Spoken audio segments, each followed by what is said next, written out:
Biarso taksih sesarengan kalian kulo Titik Chandra wonten hadicara Taman Sari Ersal FM kagiraken saking Jalan Merdeka nomor 21 Nganjuk kantor Dinas Komunikasi lan Informatika. Nembe kemawon kita midhangetaken sesarengan wonten lelakon Konco Tani.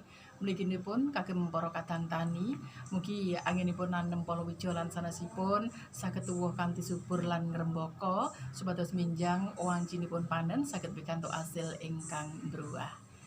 Miyarsa, saderengipun kulaturaken lelakon salajengipun menika wonten informasi saking Komite Penanganan COVID-19 dan Pemulihan Ekonomi Nasional KPCPEN Kementerian Kominfo RI. Pendengar, bagaimana usaha yang dilakukan pemerintah pada saat sektor ekonomi terdampak karena pandemi COVID-19? Per Senin 28 September 2020, pemerintah telah merealisasikan anggaran program pemulihan ekonomi nasional sebesar 304,6 triliun rupiah dari total anggaran 695,2 triliun rupiah atau 43,8%. Program pemulihan ekonomi nasional mencakup sektor kesehatan, insentif usaha, perlindungan sosial, UMKM, dan sektor kementerian, lembaga, daerah, pembiayaan korporasi untuk menjaga pergerakan dan ketahanan ekonomi masyarakat sambil terus memulihkan kesehatan.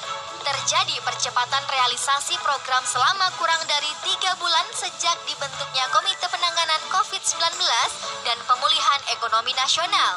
Pemerintah optimis dapat merealisasikan 100% anggaran pemulihan ekonomi nasional pada akhir tahun 2020. Dapatkan informasi faktual tentang penanganan COVID-19 dan pemulihan ekonomi nasional di www.covid19.go.id. Kesehatan pulih, ekonomi bangkit. Iklan layanan masyarakat ini dipersembahkan oleh Kementerian Kominfo Republik Indonesia bekerja sama dengan Komite Penanganan COVID-19 dan Pemulihan Ekonomi Nasional, diproduksi oleh Asosiasi LPPL Radio dan TV Indonesia. Disiarkan dari Jalan Merdeka nomor 21 Nganjuk.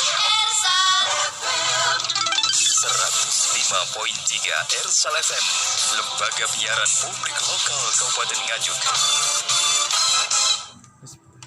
Gara-gara